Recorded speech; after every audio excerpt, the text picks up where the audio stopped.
Side দিয়ে সামনে যায় দুইজন নাই ভিতরে উঠছে, মানে এই খাওয়ার নাই উঠছে, ওইটাই এনজিওলার ব্যাগ নিছে। ওই আমারও কালো ব্যাগ এনজিওলা ভাবে আমারটাও নিছে, আরো একটা নিছে, আর ওই এনজিওলার মোবাইলটা নিছে। আর কাউকে কোনো কিছু কয় নাই, হাসতে হাসতেও করে নাই। ওই মেয়েটা বলছিল ভাইয়া আমার ব্যাগে আর কিছু নাই, বই আছে, অ্যাডমিট কার্ডটা দিয়ে যান।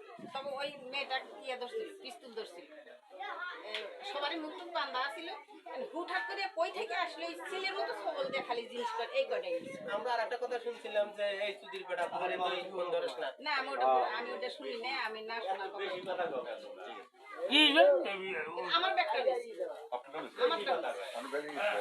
আমার ব্যাগে একটু ছিল সবই, মূল আইডি কার্ড ছিল, হ্যাঁ টাকা ছিল 10,000, বাড়ির চাবি। আপনার কথা শুনতে 10,000 আপনার টাকা নিচ্ছে? হ্যাঁ, আমরা শুনতে টাকা নিচ্ছে। আর বাড়ির চাবি, তারপরে এখানে আপনার ছিল চাল বাজার, বাদাম বাজার, হলুদের মরিচের গুঁড়া, রসুন, 3খান